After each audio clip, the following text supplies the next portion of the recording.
Coulomb का नियम देखे थे ना, कूलम्ब का नियम देखे थे ना। कूलम्ब के नियम से जो फार्मूला निकला था F बराबर 1/4 pi epsilon not Q1 into Q2 बट्टा R स्क्वायर, यही था सवाल ना।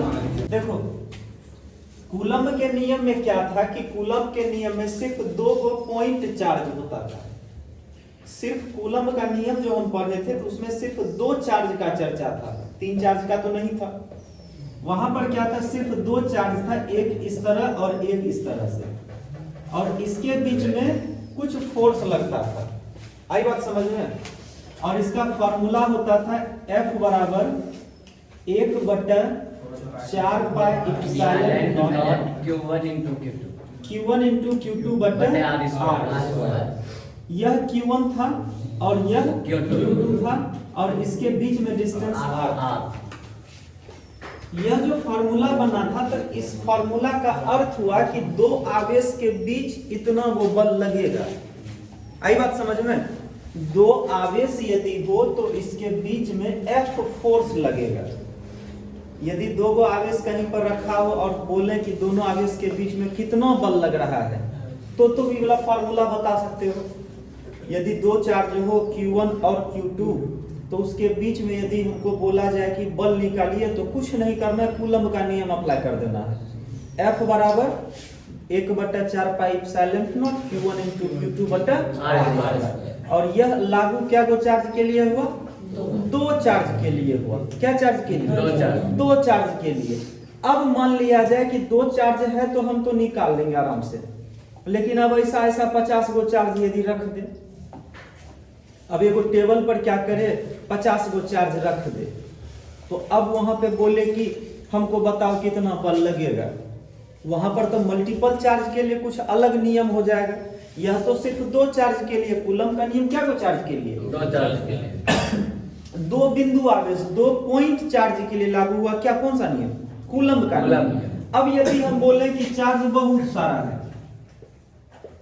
इस तरह से बहुत सारा क्या है, चार्ज है, और इसमें से कोनो एगो चार्ज को पकड़ लेते हैं, कोनो एगो को, मान लिया जाए किसको पकड़ लिए, ठीक है, और बोले कि हमको बताओ कि इस पर कितना बल लग रहा है। अब तो मामला तो यहां बदल गया। पहले क्या वो चार्ज था, 2 गो आवेश था, 2 गो चार्ज रखा था, तो हम आराम से अगला फार्मूला अप्लाई कर दिए।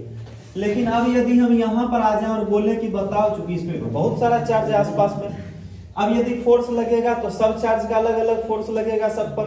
यदि हम इसको टारगेट करें तो यह फोर्स अलग लगाएगा, यह फोर्स इधर अलग लगाएगा, इसका अलग होगा, इसका अलग होगा, इसका अलग होगा, मतलब जितना भी है सबका क्या होगा, अलग अलग चार्ज होगा। और सब चार्ज का फोर्स अप्लाई हो करके कहा जाए इस टोटल सिस्टम का फोर्स निकलेगा, निकलेगा कि नहीं। अब यह दोनों कुछ चार्ज लगा रहा है, ठीक है, उसके बाद यह दोनों कुछ चार्ज लगा रहा है, इसका टोटल चार्ज जो होगा तो सबको जोड़ोगे तो नेट फोर्स निकलेगा। आई बात समझ में। सबको यदि ऐड कर देंगे तो नेट फोर्स निकलेगा। तो यहाँ पर एक नियम बना है, यदि मल्टीपल चार्ज हो, बहुत सारा चार्ज हो, समझो ध्यान से, यदि बहुत सारा चार्ज हो, मल्टीपल चार्ज हो, 2 से अधिक हो, 3 4 5 10 50 100 200 जो भी हो, तो उसके लिए एक इलेक्ट्रोस्टैटिक्स में नियम बना है मल्टीपल चार्ज के लिए, सिंगल चार्ज और डबल चार्ज के लिए नहीं। यदि हमको मल्टीपल चार्ज का फोर्स निकालना है तो एक नियम बना है आवेश का अध्यारोपण का सिद्धांत। बोर्ड इस सवाल को पूछता है, बड़ी सुंदर सा सवाल बनता है, लिख देता है आवेश का अध्यारोपण का सिद्धांत क्या है समझाएं, ठीक है। इसको अंग्रेजी में हम कहते हैं principle of superposition of charge, ठीक है, principle of superposition of charge अंग्रेजी में इसको बोलते हैं, ठीक है। तो इस नियम को सही से समझ लेते हैं, ज्यादा नहीं पढ़ाएंगे, सिर्फ इसी नियम को आज क्लियर कर देते हैं। आई बात समझ में, शुरू करें। तो यह किसके लिए अप्लाई होगा, 2 चार्ज के लिए, 2 चार्ज नहीं, 2 से अधिक मल्टीपल चार्ज के लिए, बहुत सारा चार्ज यदि रखा हो और उसमें हमको फोर्स का कैलकुलेशन करना है, कितना फोर्स लग रहा है, उसका कुछ नियम है, ठीक। एक पॉइंट बनाते हैं,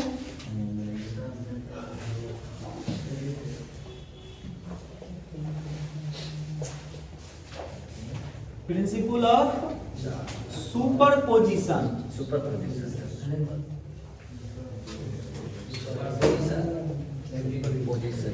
POSI होगा जी, जी sir. Superposition of charge of charge.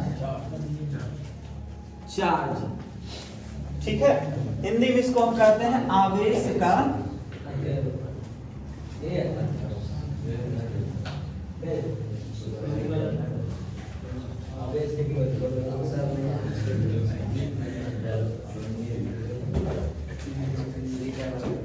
आवेश का अध्यारोपण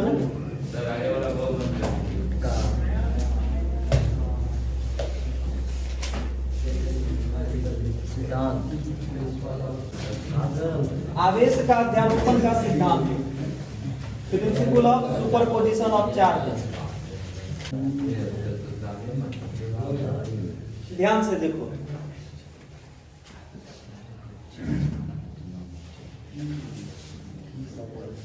देखो एक चार्ज यह है, इस चार्ज को हम नाम दिए Q दे करके 0। क्या दिए? Q नॉट बोल दो या Q0 बोल दो, क्यों नॉट? ठीक। यहां से कुछ दूरी पर एक चार्ज है, इसको हम बोल दिए Q1, ठीक है। यहां से कुछ दूरी पर चार्ज है, इसको हम बोले Q2। यहां से कुछ दूरी पर चार्ज है, इसको माने Q3। इधर बढ़े, यहां पर बोल दिए Q4। कोई जरूरी तो नहीं है हमको 4 तक ही रहेगा, नहीं। 5, 6, 7, 8, 10, 20, 50 कुछ भी रह सकता है। 2 से अधिक। इसका मतलब एगो सबसे लास्ट में हम मान लिए एन मान लीजिए। N, ठीक है। इस तरीका से हम मान लिए, देख रहे हैं क्या कुल मिलाकर के इस तरह से चार्ज है। Q0 हम क्यों माने कि Q0 पर हमको टारगेट करके फोर्स निकालना है। हम चाहें तो Q4 कहीं पर भी जा सकते हैं, लेकिन Q0 इसको सेंटर प्लेस बनाए और हमको फोर्स को कैलकुलेट करना है Q0 पर। किस पर? Q0 पर। माने इसको हम टेस्ट चार्ज भी बोल सकते हैं। क्या बोल सकते हैं? Test charge. माने उसी पर हमको टेस्ट करना है, इसीलिए उसको हम बोल दिए टेस्ट चार्ज, ठीक है। Q0 को क्या बोले? Test charge. और इस चार्ज के इर्द गिर्द में बहुत सारा चार्ज। अब यहाँ पर क्या होगा? कूलम्ब का नियम यदि 2 गो चार्ज था तो 1 बार लगता था। अब यहाँ पर जय बार है उतना बार कूलम्ब का नियम लगेगा। खेल खत्म, और कहाँ कुछ होगा। आई बात समझ में?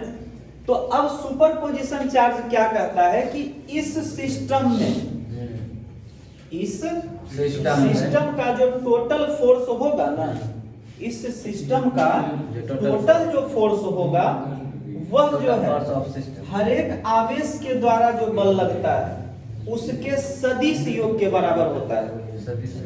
आई बात समझ में? अभी हम कहते हैं किसी क्लासरूम में, अभी जैसे कि तुम लोग बैठे हुए, ठीक है, अब सब एक दूसरे से बॉन्डिंग हो, मान लिया जाए एक दूसरे से क्या हो, बॉन्डिंग हो, और कुछ फोर्स लगा रहे हो। अब यदि सबका फोर्स हम टोटल को कॉपी पे लिख करके जोड़ दें, बहुत बड़ा फोर्स होगा, बहुत ज्यादा मात्रा का फोर्स होगा। अब एक चीज बताओ, यदि बहुत ज्यादा मात्रा का होगा, कोई भी आकर के कह सकता है, यदि पूछे कि टोटल चार्ज कैसे निकला, तो तुम कहोगे हर एक दूसरे का फोर्स को हम ऐड किए तो ये टोटल निकला। आई बात समझ में? अब मान लिया जाए बॉन्डिंग है एक दूसरे से सब लोग, और टोटल हम तुमको निकाल के बोल दिए कि देखो इतना वो फोर्स लगा है, तो कोई भी बता सकता है टोटल फोर्स जो है ना सभ्य द्वारा लगा तब ये उतना जुटा है। तो उसमें हम थोड़ा सा लगा सकते हैं ना, सभ्य द्वारा अप्लाई फोर्स के योग के बराबर होता है, जोर के बराबर होगा। तो लेकिन यहाँ पर योग डायरेक्ट नहीं बोलना, यहाँ बोलना है सदिश योग। कारण कि फोर्स एक वेक्टर क्वांटिटी है। फोर्स क्या है? एक वेक्टर क्वांटिटी है। एफ वेक्टर से डिनोट करते हैं, एक सदिश राशि है। फोर्स जब लगता है वो डायरेक्शन भी डिपेंड करता है कि किस एंगल से कितना एंगल का हमको लग रहा है, वह एक सदिश राशि है, ठीक। तो यह क्या कहता है कि इस सिस्टम का टोटल जो फोर्स होगा सभी आवेशों के द्वारा उत्पन्न फोर्स या उत्पन्न बल या लगाए गए बल के सदिश योग के बराबर होता है। आई बात समझ में? तो हम एक सिस्टम इस तरीका से बनाए, यहाँ पे टेस्ट चार्ज रखे, इसके इर्द गिर्द में बहुत सारा क्या किए, चार्ज को रखे। चार्ज को रखने के बाद थोड़ा सा डिस्टेंस को कैलकुलेट करें, इसके बीच में दूरी भी होता है कुछ से कुछ, तो हम इस दूरी को जो है यहाँ पर 0 और R1 को Q1 को इसको मानते हैं R01, R01 माने E0 और यह One. 1 के बीच में, और इसको हम माने R02, ठीक है। इसको माने R03, इसको माने R04, और इसको मान दिए R0N। कोई दिक्कत नहीं ना। तो अब देखो सुपर पोजिशन ऑफ चार्ज क्या कहता है, according to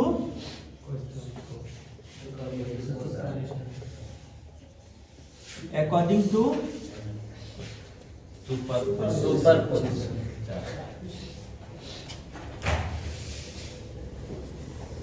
superposition of charge.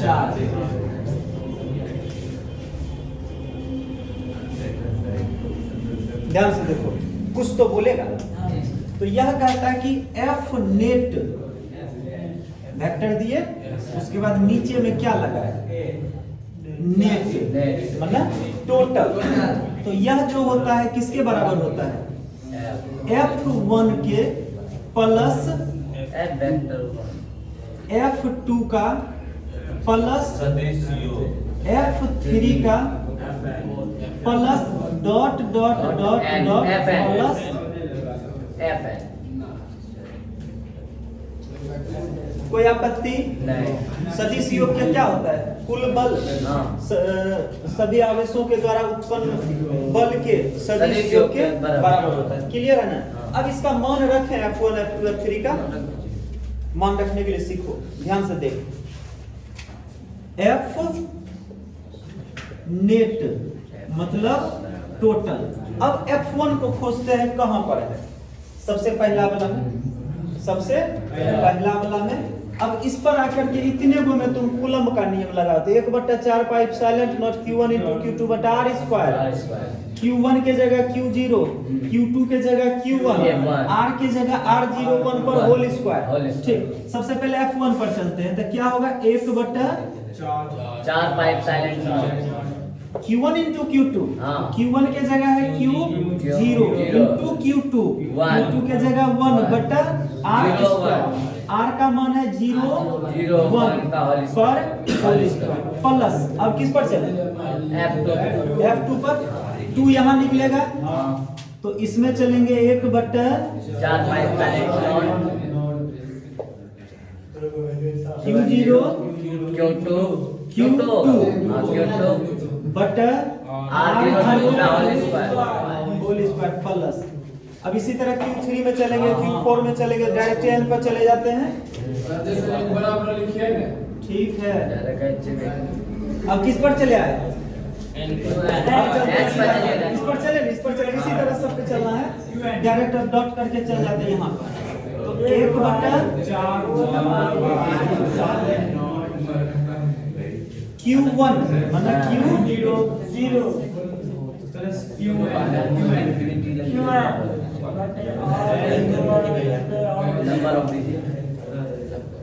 सब शांत रहिए। देखिए यहाँ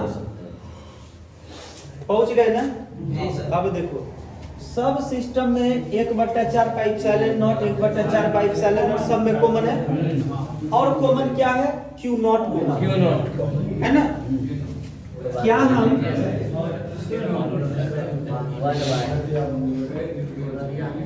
F net 1/4 pipe silent not common है और Q0 कॉमन है, तो बच क्या रहा है, Q1 Q1 R01 पर square R02 square plus Q3 भी बचेगा, R03 पर whole square plus dot dot dot plus QN R0N का होल स्क्वायर।